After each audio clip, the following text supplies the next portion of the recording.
chapter 15, the Gospel of Luke chapter 15. Now the tax collectors and sinners were all gathering around to hear Jesus. But the Pharisees and teachers of the law muttered, "This man welcomes sinners and eats with them."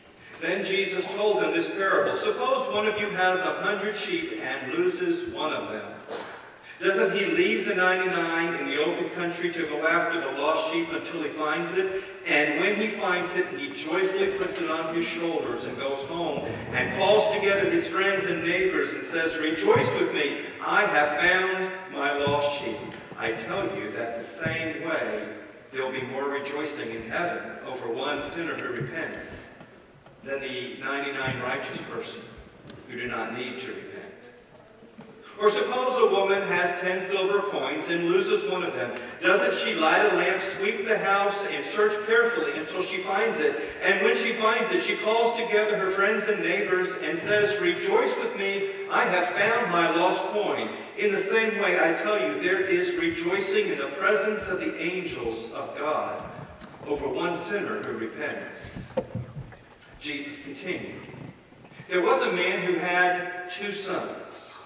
The younger one said to the father, 'Father, give me my share of the estate.' So he divided his property between them. Not long after that, the younger son got together all he had, set off for a distant country, and squandered his wealth in wild living.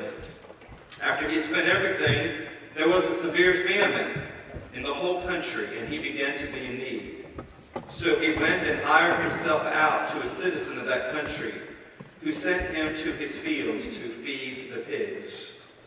He longed to fill his stomach with the pods that the pigs were eating, but no one gave him anything.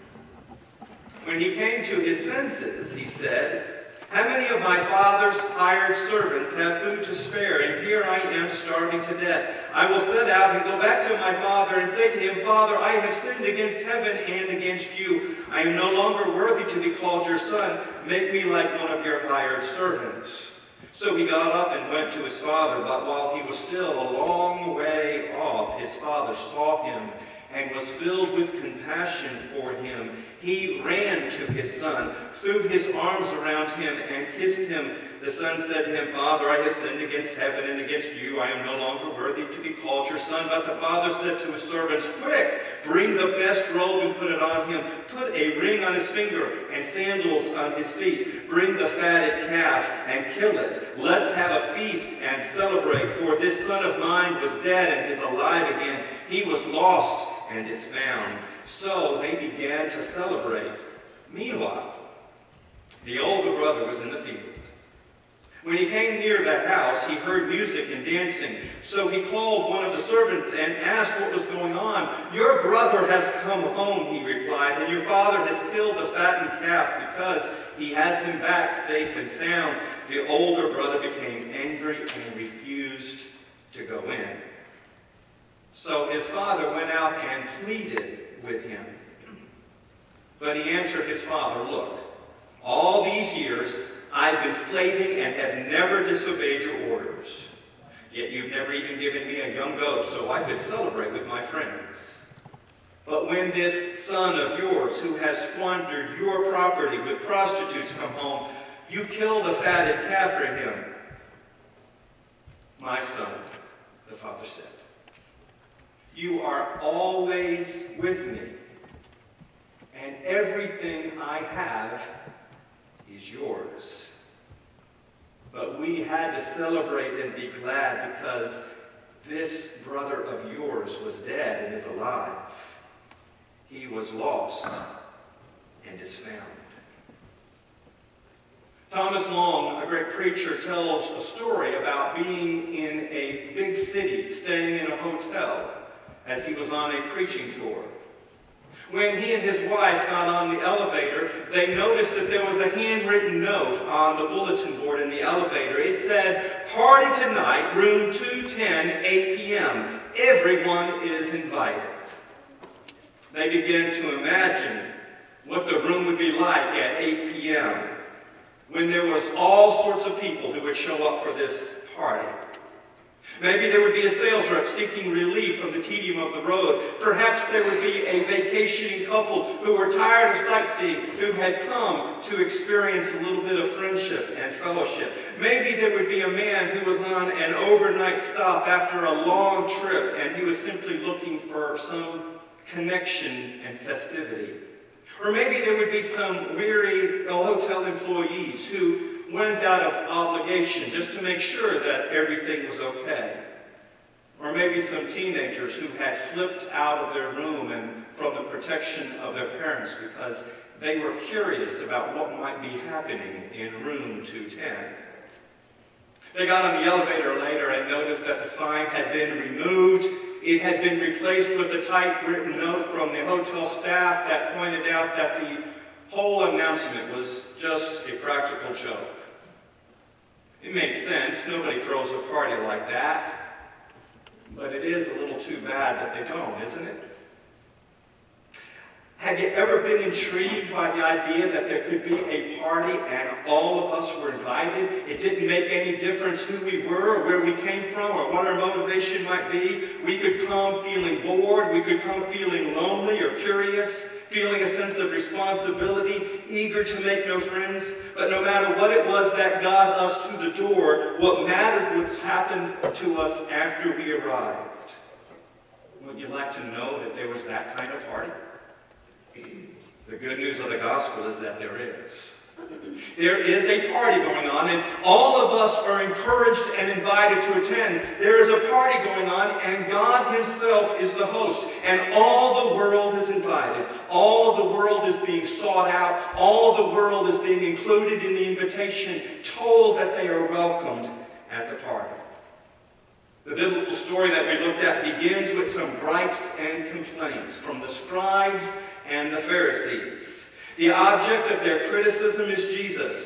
The reason for their criticism, well, it's that Jesus was just too much of a party boy. The words of derision are this: Jesus receives sinners, and he eats with them.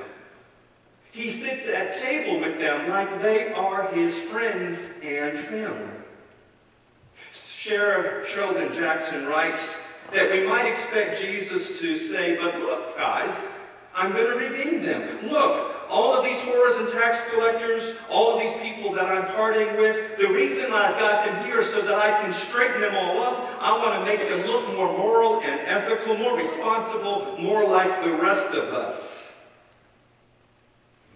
Instead of all of that, Jesus tells 3 stories. And each of the stories makes it clear that God loves to party with sinners. First, he tells the story about a shepherd who has 1 sheep out of 100 who's lost. And he scours the countryside till he finds that one lost sheep. And when he finds it, he puts it over his shoulders. And he returns home and calls together all of his shepherd buddies and says, I found my lost sheep. Let's have a party. Then he tells the story about a woman who has 10 silver coins. She loses one of them, so what does she do? She gets out the broom and begins to sweep. She looks in the cushions of the couch. She looks all over the place. That coin's got to be here somewhere. And when she finally finds it, she calls together all of her neighbors and says, the coin that I lost, I found. Let's have a party. And then Jesus tells one more story.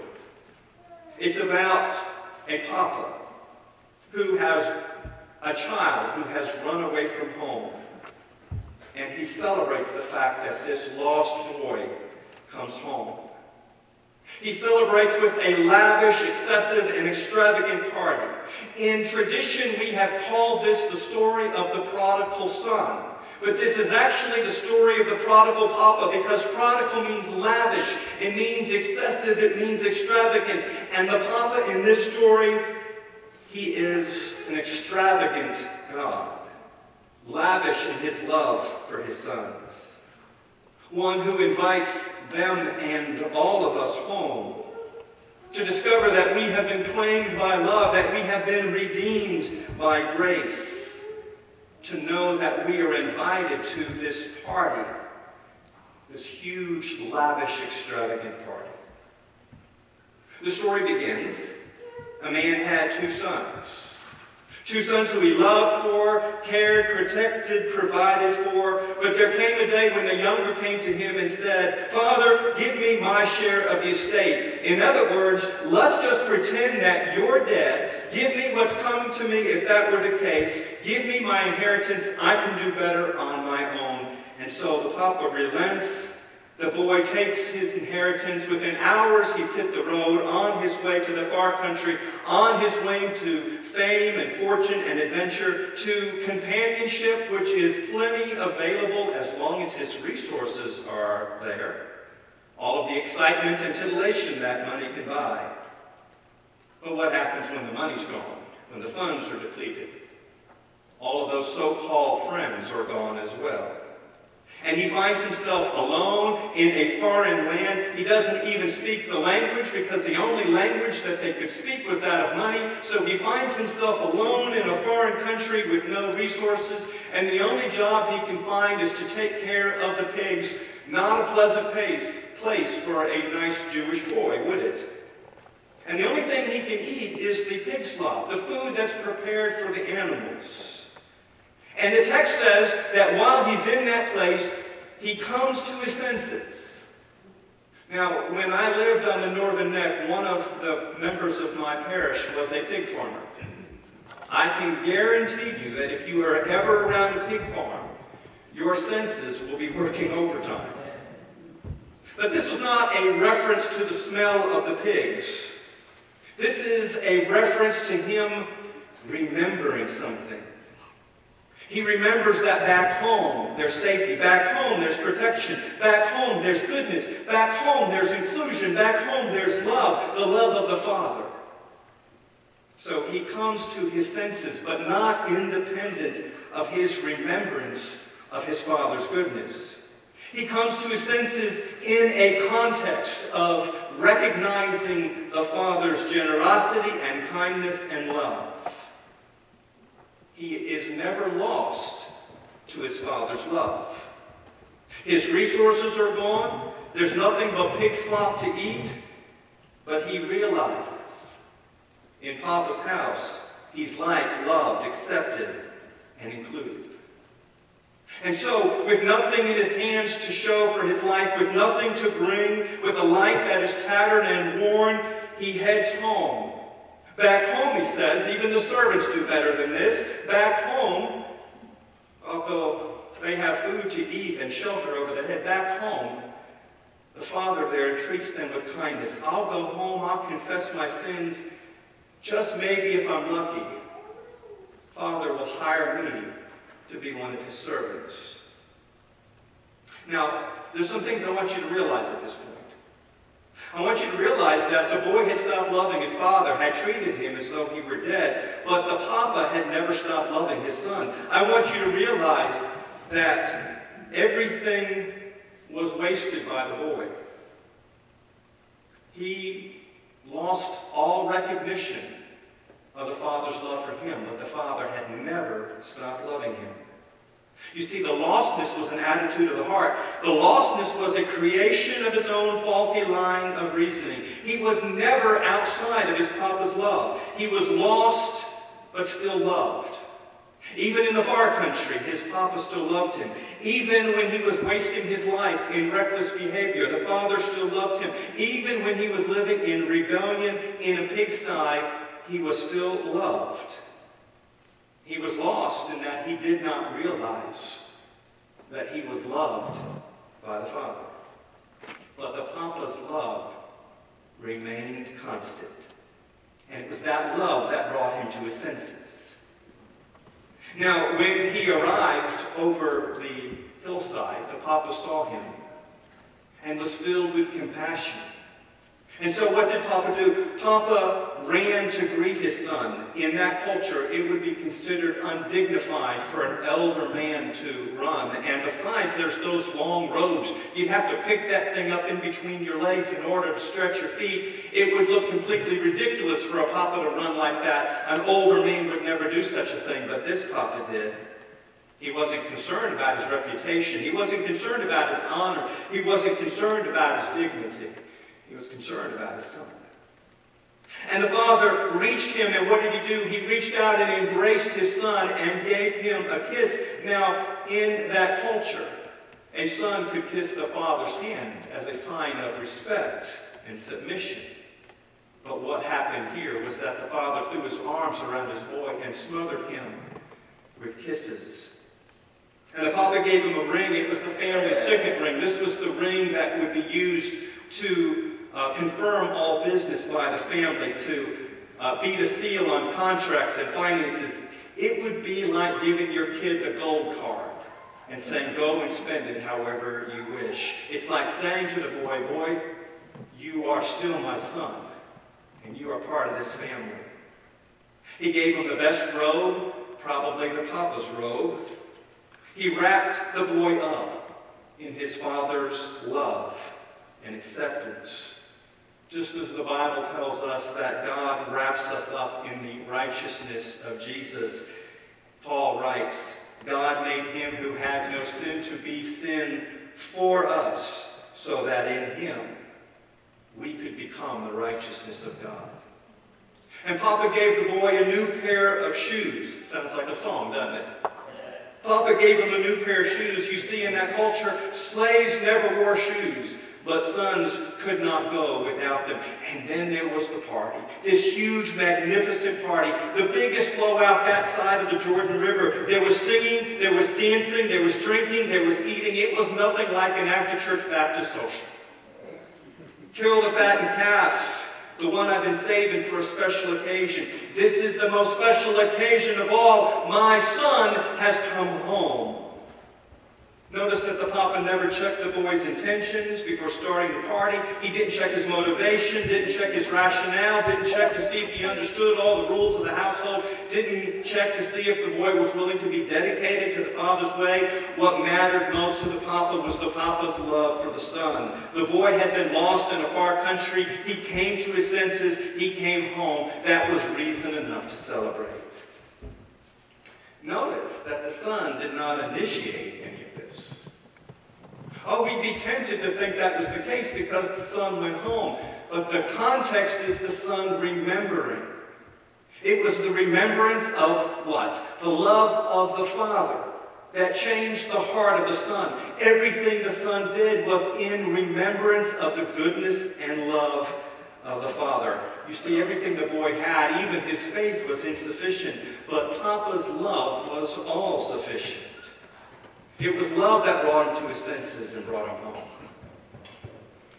But now, there is that older brother. We understand him a little more because we're a little bit more like him. He stays home, he does everything right, he tends to the farm, he lives with a sense of obligation, responsibility, and duty. I'm doing everything right, I'm earning my keep and earning my way here at Papa's house. The older boy thinks that he must satisfy everything that he believes the father requires and expects from him. The older brother comes home, he discovers that there's a party going on, and what happens? He gets angry. And we understand the feeling, don't we? I mean, he does have a point. It's not fair. This son of yours, he doesn't call him his brother. This son of yours, he's done everything wrong. He even wasted all of your money with prostitutes. You notice there was nothing said earlier about that.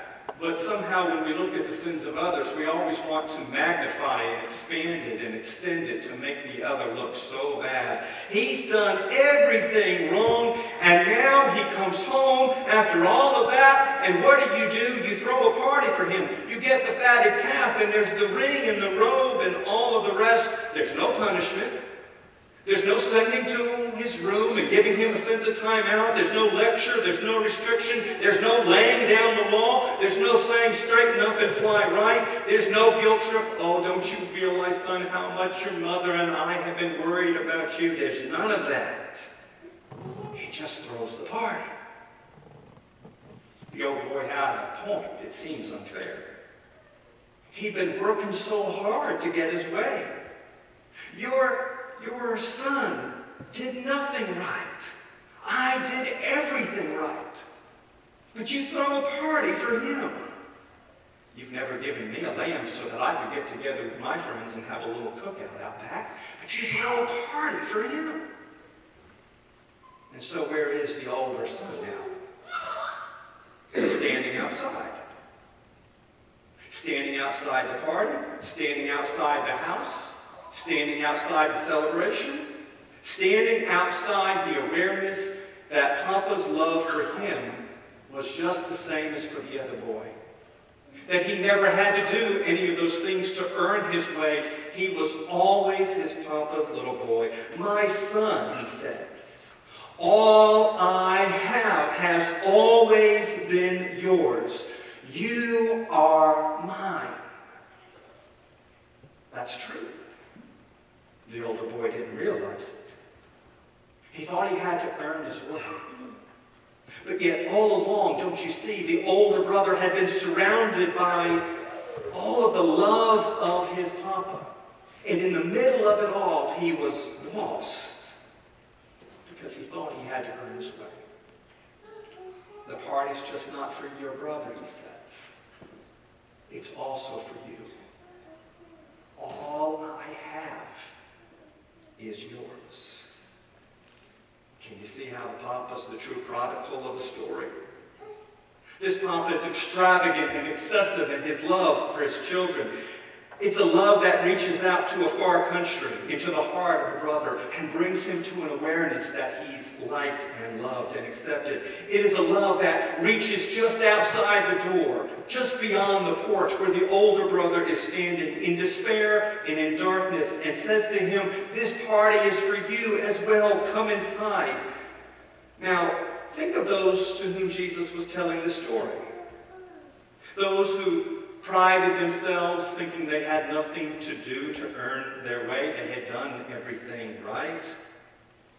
These scribes and Pharisees who were griping and complaining about Jesus associating with sinners and eating with them.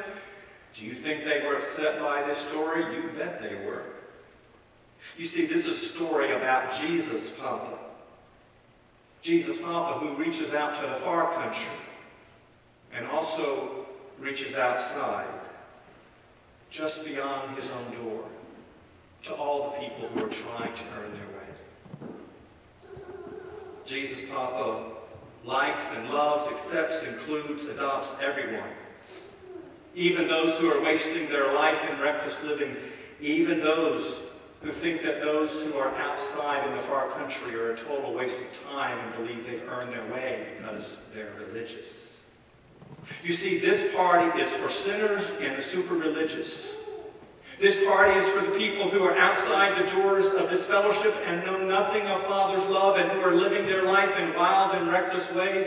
And this love is for all of us who are inside this and all of the doors of religious institutions who think that because they come to church and say their prayers and give their tithes and offerings that somehow they have earned their way, that somehow God will accept them because of their goodness.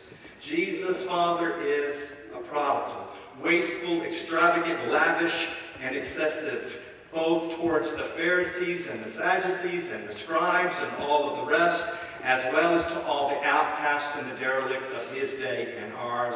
Jesus' Papa accepts, includes, and invites everyone, reveals love and acceptance to us all. Henry Nouwen, in his book, The Return of the Prodigal Son, says, Jesus became the prodigal son for our sake. He left the house of his heavenly Father, came to a foreign country, gave away all that he had, returned through his cross to his Father's home. All of this he did, not as a rebellious son, but as an obedient son, sent out to bring the lost children of God back home. Jesus is the prodigal son of the prodigal father who gave away everything so that all of his children could hear the invitation and be invited home. So, will you be one of those who returns to the Father's embrace? The party has already begun, don't you know? It's already happening. Did the older brother go inside? We don't know. We don't know the answer to that question. He was welcomed, he was embraced, he was accepted and included and adopted. He was told, you have a place at the party. Did he go inside or did he stand outside, living in his own self-imposed and self-created hell? We don't know. Jesus left the story open-ended so that we could finish it for ourselves. You get to be that older brother. And you get to decide whether you're going to come in to the party or not. Will you go inside? How will you end this story? As you search for an ending, remember that God is the prodigal papa. That Jesus Papa is throwing a party. That Jesus' love is reaching out to connect with us if we're in the far country. That Jesus Papa is reaching out to connect with us if we're sitting just beyond the front porch. Jesus Papa runs to embrace us when we're the younger son, to tell us there's still a place for us at the table, to embrace us if we're the elder sibling, to tell us that the party is for us as well. This Papa is willing to waste everything that he's got, to give away all that he has, to sacrifice everything, everything, even up the cross, so that he can bring us home to the party. Far country wanderers are welcome. So are stay-at-home do-gooders. The extravagant grace, the excessive generous love of the prodigal papa reaches out to include you and I right now. Do you hear it? The music is already playing. There's a lot of laughter going on inside the house. People are already hitting the dance floor. The roast has been seasoned. There's food and drink. The party is started. And there's plenty for all of us to celebrate. And we're all invited and included. You're not just going to keep standing out there, are you? Outside the celebration, outside the party. Come on in.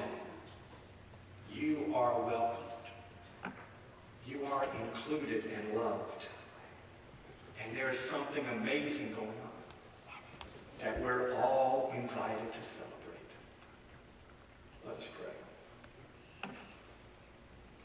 Father, you've invited us to the party. You are the prodigal papa who has